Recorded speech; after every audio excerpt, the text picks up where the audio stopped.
चलिए शुरुआत करते हैं आज के न्यूज़पेपर की। पहली न्यूज़ हम देखने वाले हैं न्यू डी क्लासिफिकेशन पॉलिसी से रिलेटेड। सरकार ने इसको नोट दे दी है, इसका मतलब है सहमति दे दी है। कुछ कुछ जो वार हैं, जैसे कि 1962 वाला वार हो गया, ऑपरेशन ब्लू स्टार हो गया, ये जो केसेस हैं ना, ये इनकी जानकारी आपको स्टेप बाय स्टेप मिलने वाली है। डी क्लासिफिकेशन का मतलब होता है किसी भी जानकारी को पब्लिक के सामने रखना। अब नॉर्मली रक्षा मंत्रालय किसी भी युद्ध से रिलेटेड जानकारी के लिए टाइम पीरियड निर्धारित कर दिया है 25 साल का। 25 साल जब तक हो नहीं जाते हैं, किसी जानकारी को पब्लिक के सामने नहीं रखा जा सकता है, ऐसा पहले रूल्स कहता था।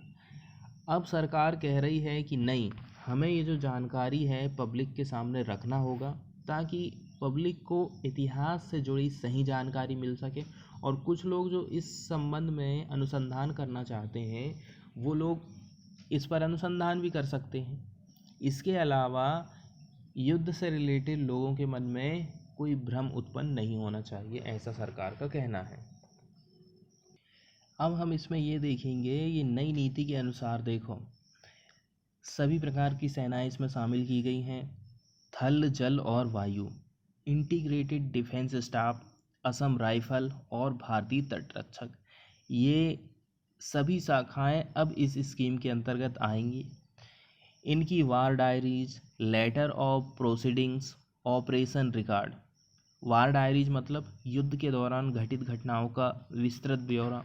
लेटर्स ऑफ प्रोसीडिंग्स का मतलब होता है विभिन्न प्रतिष्ठानों के बीच में जो युद्ध संबंधी आपसी संवाद हो रहा था उसको बताया जाएगा।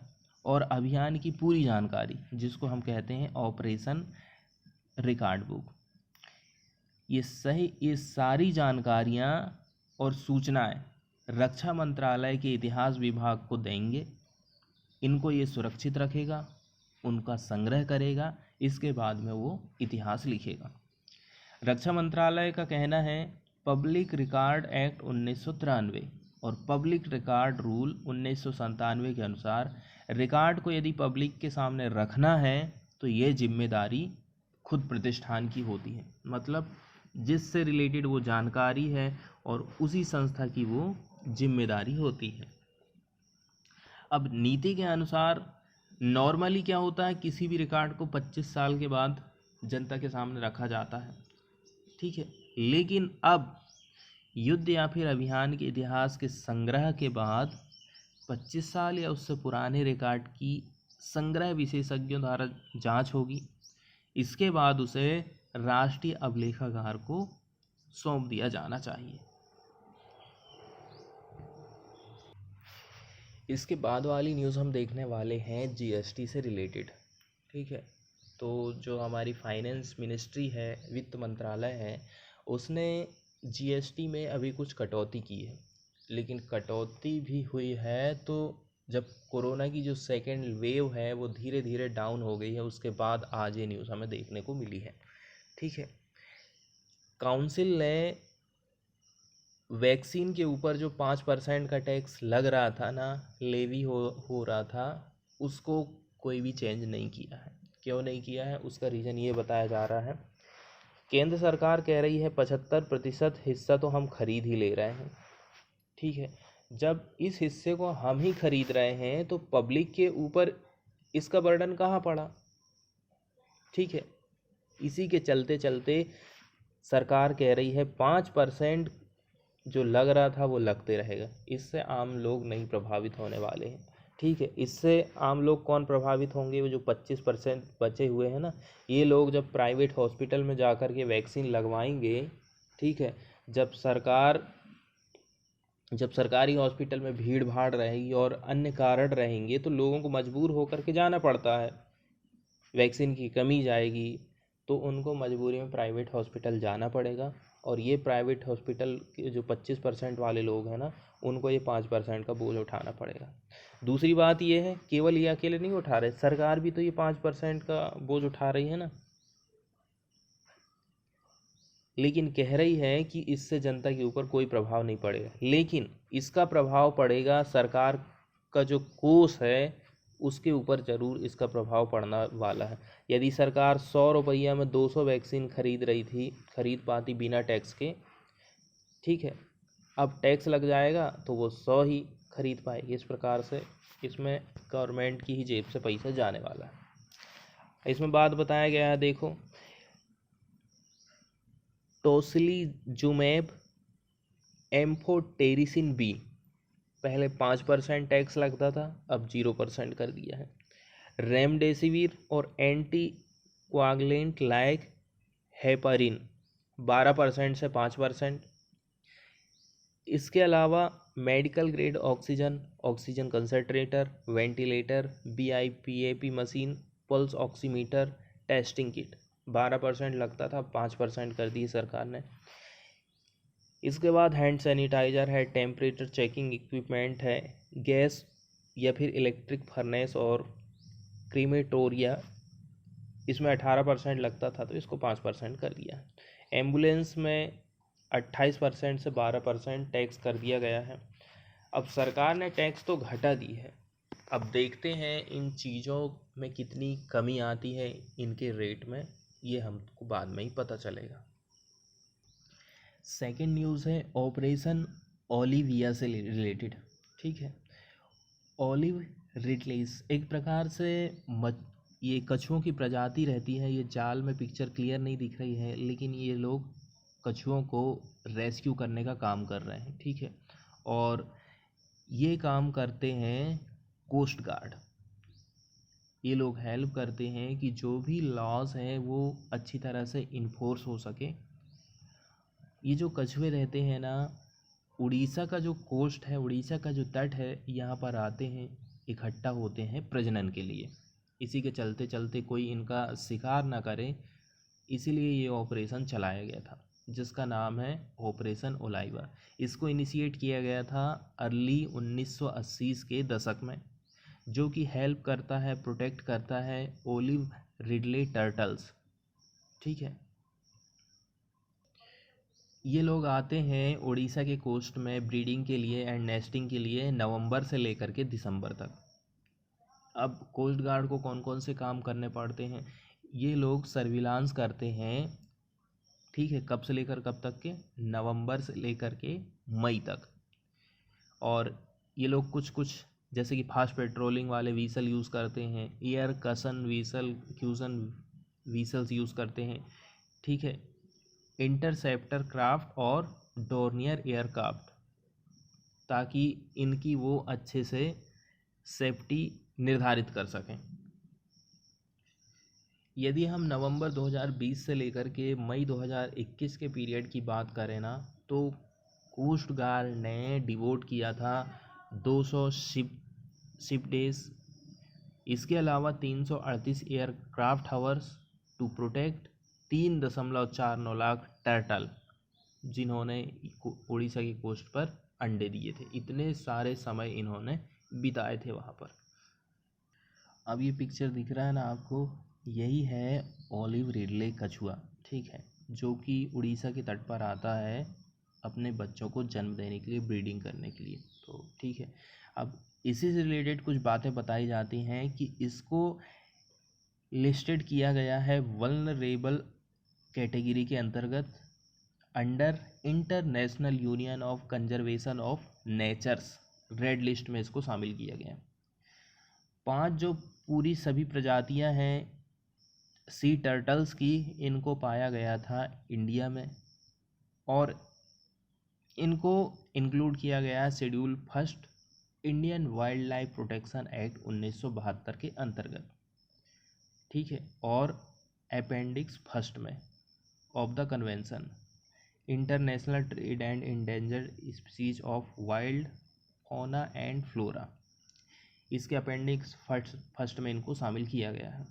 इसका मतलब ये हो गया है कि जो भी इस ट्रीटी के मेंबर कंट्रीज़ हैं वो लोग इनका संरक्षण प्रोवाइड करेंगे, ठीक है। अवैध रूप से इनका शिकार जो है प्रोहिबिटेड किया गया है। इसके अलावा आपको एक और एक्ट देखने को मिलेगा जो इनकी रक्षा करता है, जिसका नाम है Orissa marine fisheries act empowers, act ये पावर देता है कोस्ट गार्ड को, ठीक है, एज ए इन्फोर्समेंट एजेंसी के रूप में।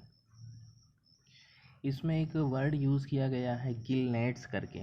तो आप ये जो देख रहे हैं ना, इस प्रकार से जो मछुआरे लोग रहते हैं जाल फैलाते हैं गिल नेट्स इस प्रकार से, तो जिसमें मछली का जो इतना मुंह रहता है, आगे का हिस्सा रहता है, वो इसमें फंस जाता है, इसी को कहते हैं गिल नेट्स। तो कुछ कुछ रीजन बताए जा रहे हैं कि आखिर कौन से रीजन हैं जिनके कारण के ओलिव जो रिडले टर्टल हैं और उनके एग्स हैं ना वो डैमेज हो जाते हैं।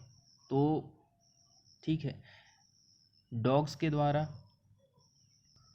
कुछ कुछ तो शिकार कर लेते हैं डॉग्स, इसके अलावा वाइल्ड एनिमल्स हो गए, और जो ट्रॉलर्स रहते हैं ना, मतलब एक प्रकार से मछली पकड़ने की जहाज़ जिनको कहा जाता है, ट्रॉलर्स हो गए, trollers, Gill nets and beach soil erosion, ये सारे रीजन हैं जिसके कारण से इनकी संख्या लगातार कम होती जा रही है।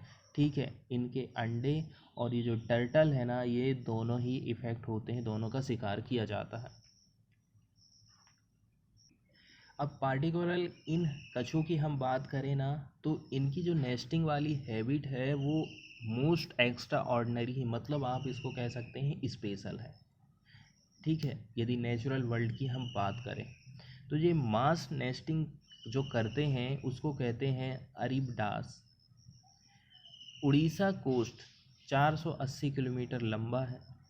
ठीक है, तो नेस्टिंग की जो बीचेस है ना, यहाँ पर 3 टाइप की बीचेस बताई जा रही हैं जहाँ पर ये लोग आते हैं और अपने मास नेस्टिंग करते हैं। ठीक है, पहला है Gahirmatha, the mouth of Devi river, and Rushikulya, जहाँ पर 1 लाख नेस्ट जो है पाए जाते हैं हर साल। ये कुछ कुछ साइटें यहाँ पर बताई गई हैं। नॉर्मली ऐसा कहा जाता है सी जो टर्टल रहते हैं ना, जनरली रिटर्न हो जाते हैं टू देयर नाटाल बीच, या फिर जहाँ पर भी वो लोग जन्म लिए थे, to lay eggs as adult. यहाँ एक न्यूज़ आई है जिसमें ये बात बताई गई है कि कांग्रेस का कहना है असम में जो वुमेन्स हैं वो सेफ़ नहीं हैं, उनके जो खिलाफ़ है ना, इस सेफ्टी से रिलेटेड जो घटनाएं हैं बहुत ज़्यादा इंक्रीज़ हो गई हैं। ठीक है, इनका जो 15 साल का टेन्योर रहा है बीजेपी का, 4,46,115 से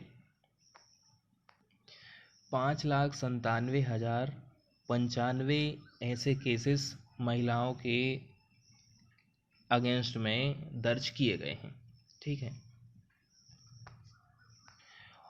और भी कुछ कुछ आंकड़े इसमें बताए गए हैं, जैसे कि अब ये आंकड़े सही हैं या नहीं हैं नहीं कह सकते, लेकिन फिर भी कांग्रेस का ऐसा कहना है कि मैटरनल जो मॉर्टेलिटी रेट है, ठीक है, जिसको मातृत्व मृत्यु दर कहते हैं, ऐसी महिलाएं जिनकी डेथ हो जाती बच्चे को जन्म देने के टाइम में, उनकी जो रेट है वो है 215 पर 1 लाख। 1 लाख महिलाओं में से 215 महिलाओं की डेथ हो जाती है बच्चे को जन्म देते समय, जबकि ये जो रेट है वो केरला में 43 है। यदि हम इन्फेंट मोर्टेलिटी रेट देखें, मतलब जन्म के समय में बच्चे की डेथ हो जाना, तो असम में 47 है पर 1000 चिल्ड्रन। 1000 बच्चे जन्म ले रहे हैं तो उसमें से 47 बच्चों की डेथ हो जाती है। और यदि हम केरला से इसको कंपेयर करें तो 1000 बच्चों में 10 मोर्टालिटी रेट है केरला की। इसके बाद हम देखते हैं राजस्थान से एक न्यूज़ आई है जिसमें एग्रीकल्चर पावर कंज्यूमर्स को राजस्थान की सरकार सब्सिडी दे रही है। ठीक है, जब सरकार बिजली में सब्सिडी दे रही है तो इससे सरकार का जो खजाना है उस पर बोझ पड़ने वाला है 450 करोड़ रुपये का हर साल, ऐसा स्टेट गवर्नमेंट का कहना है। ठीक है, अब ये जो मेजर रिलीफ दे रही है राजस्थान की गवर्नमेंट एग्रीकल्चर पावर कंज्यूमर्स को, तो इसमें क्या क्या होगा क्या नहीं होगा, किस प्रकार से छूट दी जाएगी, ये सब बातें देख लेते हैं। सबसे पहली बात आपको नाम याद रखना है इस स्कीम का, चीफ मिनिस्टर्स किसान मित्र ऊर्जा योजना। इसको राजस्थान की सरकार ने लॉन्च किया है। ऐसे व्यक्ति जिनका मीटर वाला कनेक्शन है उनको हर महीने 1,000 रुपया की सब्सिडी मिलेगी, उनका जो भी बिल बनने वाला है। ठीक है, 2,000 का बिल उनका बना है तो 1,000 रुपया माफ़ किया जाएगा राजस्थान की गवर्नमेंट की तरफ से।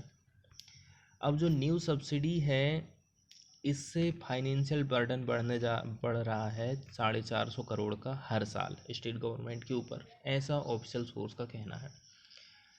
दूसरी बात, टोटल सब्सिडीज़ फॉर फार्मर 12,000 रुपया से ज़्यादा नहीं होना चाहिए एक साल में। जब हर महीने 1,000 दे रही है सरकार तो 12 महीने के 12,000, इससे ज़्यादा सरकार सब्सिडी नहीं दे सकती है। अब इसके अलावा कुछ ऐसे भी किसान होंगे जो हो सकता है कि इतने ज़्यादा उनका बिल नहीं आ रहा है, तो सरकार क्या करेगी, उनके बैंक अकाउंट में पैसे को डिपॉजिट कर देगी, ऐसा सरकार का कहना है। अब हम बात करें, सबसे बड़ी जो दिक्कत जाती है ना वो बिजली के कनेक्शन को लेकर जाती है। तो सरकार ने 90 दिन का टाइम पीरियड निर्धारित कर दी है और दूसरा टाइम पीरियड निर्धारित करी है 15 दिन का। 15 दिन का जो इलेक्ट्रिसिटी वाला कनेक्शन है ये किन लोगों के लिए है, जो ट्यूबवेल लगवाना चाहते हैं। और 90 दिन का टारगेट किन को लिए रखा गया है, जिनको अपनी खरीफ फसल की सोइंग करना है। ठीक है, यदि उसने जो भी डिमांड चार्जेस है उसको दे दिया है तो 90 दिन में उसको कनेक्शन मिलना चाहिए कैसे भी करके। इसके बाद वाली न्यूज़ है ALH MK3 हेलीकॉप्टर से रिलेटेड। तो कोस्ट गार्ड ने 3 ऐसे जो हेलीकॉप्टर हैं उसको अपनी सेना में इंडक्ट कर लिया है, मतलब एक प्रकार से कहना चाहिए अभी उसने अपने इसमें भर्ती ले लिया है। इसको बनाया है HAL ने, ये हमें याद रखना है। और total 16 choppers mid next year तक ये सेना को मिल जाएंगे, ऐसा कहना। ये जो पिक्चर आप देख रहे हैं ना, यही है helicopter ALH advance light helicopter MK3। अब हम थोड़ी थोड़ी न्यूज़ आगे देख लेते हैं। तो सैटरडे के दिन HAL की तरफ से जो हमारा कोस्ट गार्ड होता है ना, उसको ये जो 3 जहाज़ हेलीकॉप्टर हैं वो दे दिए गए हैं, लाइट हेलीकॉप्टर MK3। इसको डिज़ाइन किया गया है और मैन्युफैक्चर किया गया है हिंदुस्तान एरोनॉटिक लिमिटेड के द्वारा।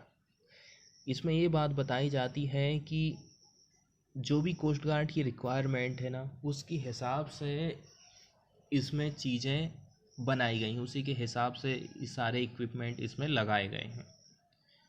और ऐसा कहना है कि हाल जो है HAL सप्लाई करेगा 16 ALH MK3 ICG को, इंडियन कोस्ट गार्ड को, आने वाले टाइम के जो ईयर है उसके मिड तक। अब टोटल जो 16 हेलीकॉप्टर मिलने वाले हैं इंडियन कोस्ट गार्ड को, तो वो 4 जगह पर इसको डिप्लॉय करेगा, भुवनेश्वर, पोरबंदर, कोच्चि और चेन्नई में। अभी जो फर्स्ट बैच आई है MK3 हेलीकॉप्टर की, ठीक है, इसको INS हंसा में अप्रैल में तो ये मिल गई थी पहली खेप। ठीक है, अब अर्ली दिस वीक की यदि हम बात करें तो ठीक है, इसको नेवी ने इंडक्टेड कर दिया है। जो 3 हेलीकॉप्टर हैं उनको INS देगा में विशाखापट्टनम में। इसके बाद वाली न्यूज़ देखना है हमको, मोनोक्लोनल एंटीबॉडी ट्रीटमेंट। ठीक है, यदि कभी हमसे पूछ लिया जाता है कि ये जो ट्रीटमेंट है किससे रिलेटेड है, तो आप बता सकते हैं ये रिलेट करता है कोविड-19 से। तो कोविड-19 के भी ऐसे पेशेंट जिनको बहुत ज़्यादा जो सीरियस नहीं है, जिनको अभी हॉस्पिटल में भर्ती करने की ज़रूरत नहीं है, दूसरी बात ऑक्सीजन कंसंट्रेशन की उनको ज़रूरत नहीं है, ऐसे रोगियों के लिए ये जो ट्रीटमेंट है वो सही है। पहले इसका यूज़ किया जाता था कहाँ पर, HIV को ठीक करने के लिए, इबोला को ठीक करने के लिए। तो अब ऐसा माना जा रहा है इसका यूज़ हम कोविड-19 के पेशेंट के लिए भी कर सकते हैं। ठीक है, एंटीबॉडी क्या होती है? एंटीबॉडी एक प्रकार से है हमारी, ये जो रक्त होता है ना, रक्त के अंदर उत्पन्न होने वाली एक पदार्थ होता है जो कि रोगों से हमारी रक्षा करता है। लेकिन इसमें बात वही आ जाती है टाइमिंग की। जैसे ही उसके हमें लक्षण दिखाई दिए किसी व्यक्ति के अंदर कोरोना के, उसी टाइम में आप ये वाली थेरेपी करिए, ठीक है। मोनोक्लोनल एंटीबॉडी ट्रीटमेंट आप करिए तो फ़ायदेमंद होने वाला है। और यदि हम बात करें थेरेपी को कितने घंटे के अंदर में, तो यदि आपको कोरोना के लक्षण दिखाई दे रहे हैं तो उसके 72 घंटे के अंदर अंदर में आपको ये थेरेपी लेना है, ठीक है। और यदि हम कॉस्ट की बात करें ना, तो मोनोक्लोनल एंटीबॉडी थेरेपी की कॉस्ट आती है 60,000 से लेकर के 70,000 तक। और सिग्निफिकेंटली ये हॉस्पिटल में आपके रहने के जो टाइम है ना, उसको कम कर देता है। लेकिन ऐसा नहीं है कि एक ऐसी थेरेपी है HIV में भी यूज़ कर लिए आपने, इबोला की बीमारी में भी यूज़ कर लिए, ठीक है। ऐसा नहीं है, ये केवल माइल्ड सिम्टम जिसके हैं कोरोना के, उसी के लिए इसको यूज़ किया जा सकता है। इसके बाद वाली न्यूज़ हम देखने वाले हैं अफ़गानिस्तान से रिलेटेड, ठीक है। अभी अफ़गानिस्तान से अमेरिका की सेना और नाटो के जो सैनिक हैं वापस जाने वाले हैं। इसी के चलते चलते ये डिसीजन लिया गया है कि चाहे वो एयरपोर्ट हैं, एम्बेसीज हैं, ये सारी जो जगहें हैं, इनकी सुरक्षा की जिम्मेदारी अफ़गानिस्तान की खुद की अपनी है। बाहर की कोई सेना यहाँ पर इनकी सुरक्षा नहीं करेगी, ऐसा तालिबान का कहना है, ठीक है। और यदि कोई यहाँ पर आता है तो उसका मतलब ये हो गया है कि उन्होंने हमारे देश में कब्जा करे हैं, ऐसा तालिबान का कहना है। और इसके खिलाफ स्ट्रिक्ट एक्शन लिया जाएगा, ऐसा तालिबान का कहना है।